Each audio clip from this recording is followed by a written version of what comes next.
effectivement, la CPME est au front sur tous les combats, hein. Vous souvenez le triptyque sur lequel on a assis notre stratégie, hein. Il faut bien évidemment protéger nos salariés, protéger l'entrepreneur, la personne physique, et protéger l'entreprise, la personne morale. Et finalement, depuis le début, on n'a pas lâché eh bien, ces trois objectifs. Et entre le début du confinement et aujourd'hui, eh bien, petit à petit, on a fait évoluer différents dispositifs, tout en sachant que malheureusement, pour certains d'entre nous, ça ne suffira pas, et que la période que nous avons encore devant nous, eh bien, est pas complètement réjouissante. Mais en tout cas, nous sommes entrepreneurs, on va se battre, et vous pouvez compter sur la CPME pour, à vos côtés, se battre et puis vous accompagner, hein. Alors, on a eu fin de semaine dernière, et ça a été validé lundi dernier par le Conseil constitutionnel, une victoire quand même magnifique, hein, concernant, vous savez, cette question de responsabilité, hein.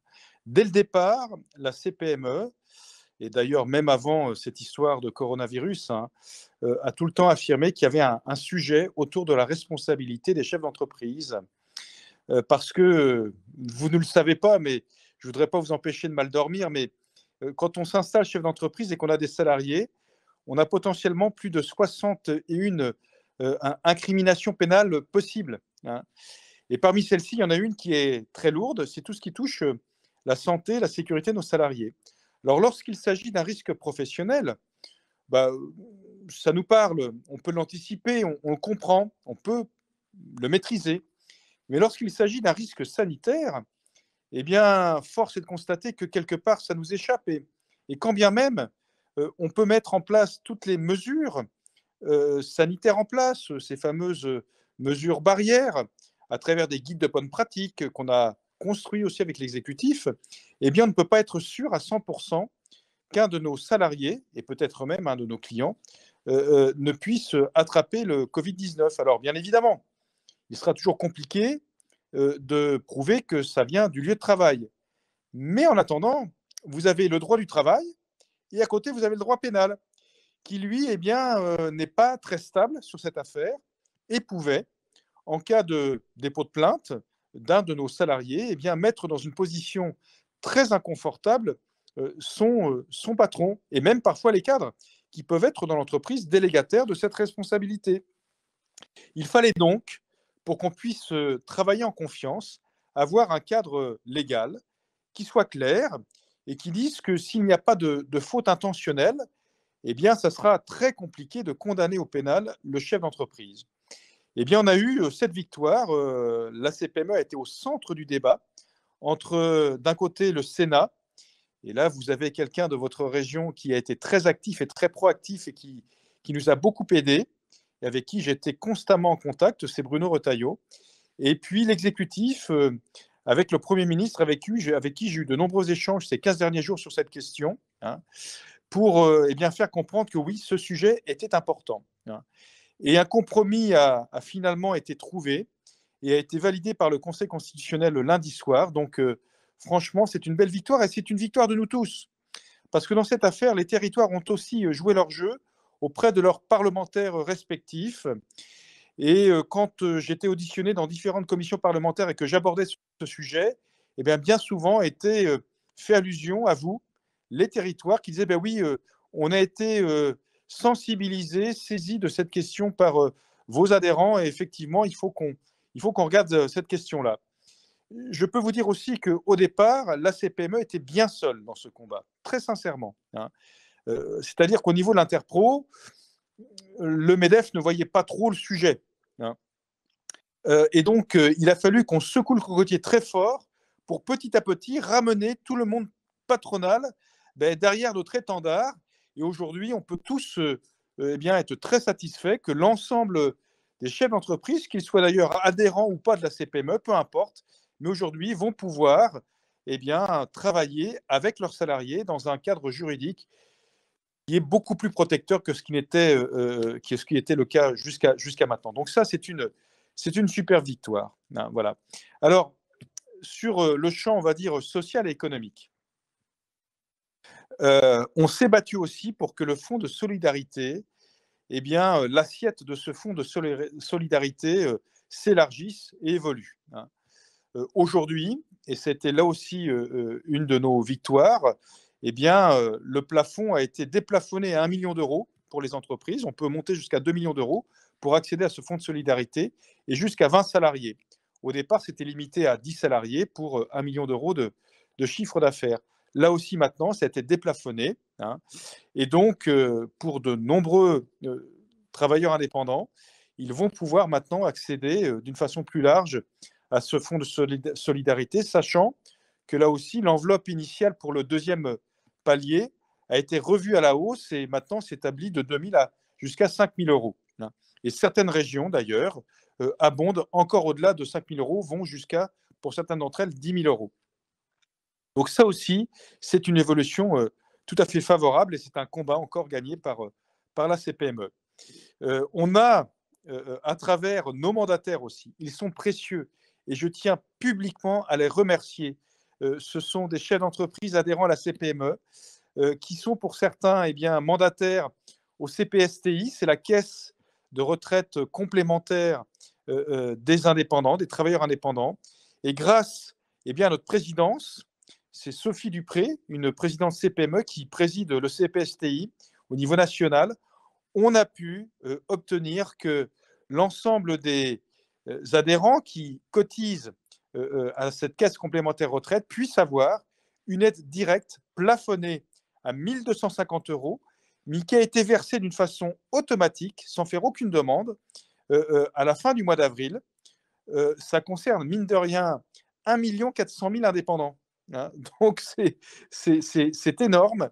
Et on a réussi à débloquer 1 milliard d'euros sans changer, écoutez-moi bien, sans changer les droits retraite des indépendants. C'est-à-dire que ça ne vient pas enlever de vos droits par rapport à vos cotisations retraite, parce que je me suis fait accrocher par des retraités indépendants sur les réseaux sociaux qui m'ont accusé de vider les caisses retraite. Nous n'avons rien vidé. Il y a toujours 17 milliards d'euros de côté dans ces caisses des indépendants, donc elles ont été bien gérées en bon père de famille, et donc les retraités gardent tous leurs droits acquis pour la retraite, et puis les actifs, eux par contre, ont une ristourne de 1 250 euros sans perdre aucun droit. Et maintenant avec Sophie, nous nous battons sur la chose suivante, parce que vous savez que les cotisations pour les indépendants, retraite, n'ont pas été appelées sur 2 mois. Hein. Et donc ce que l'on va faire, c'est que lorsque les cotisations vont être appelées du coup au mois de juin, hein, il n'y ait pas une augmentation systématique de la cotisation. Pourquoi? Parce que si on n'a pas prélevé 2 mois et peut-être 3 mois de cotisation, il ne faudrait pas qu'à partir du mois de juin, on se retrouve avec un cumul de ce qui vous reste à payer jusqu'à la fin de l'année, plus ce qui n'a pas été appelé. En clair, votre appel à cotisation du mois de juin sera le même que ce qu'il était au mois de février.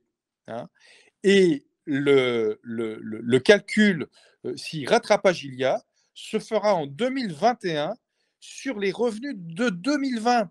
C'est-à-dire que pour ceux qui ont eu des difficultés cette année, ils n'auront pas l'augmentation automatique du CPSTI. C'était anciennement, c'était le RSI. Et donc là aussi, c'est une action vraiment concrète menée par la CPME. Voilà.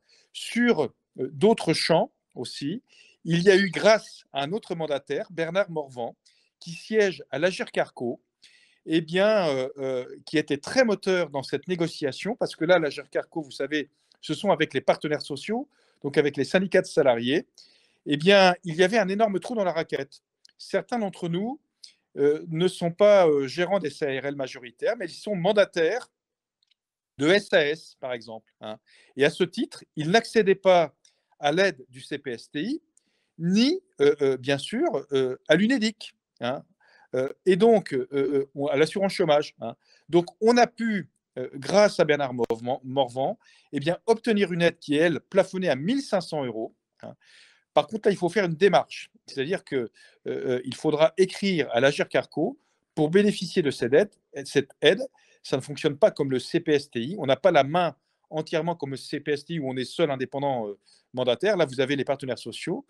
Mais cette aide, néanmoins, est tout à fait aujourd'hui réelle, puisqu'elle a été votée en conseil d'administration. Et donc, vous pouvez d'ores et déjà faire votre demande, hein, et passer par votre CPME local qui vous donnera les éléments si ça vous manque pour accéder à cette aide, hein. Sur le champ encore des victoires, hein, je vais peut-être en oublier parce qu'il y en a eu beaucoup, hein. Aujourd'hui, hein, au niveau de la partie sommitale des CARSAT, grâce à nos mandataires, hein, eh bien, pour les entreprises de moins de 50 salariés, alors évidemment, je ne suis pas concerné, moi j'en ai plus de 50, mais ce n'est pas grave, je travaille pour tout le monde. Eh bien, vous allez pouvoir bénéficier d'une subvention. Là, c'est une subvention jusqu'à hauteur de 50% des frais que vous engagez pour équiper vos salariés en protection. Ça va être des masques, du gel, bref, ça peut être des plexiglas, hein. Et donc, sur vos factures déjà engagées, vous pourrez avoir une aide de la CARSAT. Les modalités viennent d'être envoyées ce soir à vos unités territoriales, donc aux CPME de département et de région, et aussi aux branches professionnelles, pour que vous puissiez actionner cette aide. Elle concerne aussi les travailleurs indépendants, et ça c'est remarquable, qui n'ont pas de salariés, hein. Voilà. Cette aide est plafonnée à 5 000 euros et elle rembourse 50% de vos investissements. C'est-à-dire que jusqu'à 10 000 euros d'investissement, vous allez être remboursé de la moitié de ce que vous avez fait, hein. Donc ça aussi, je tiens à féliciter nos mandataires parce qu'ils ont été tout à fait moteurs sur cette aide, sur cet accompagnement.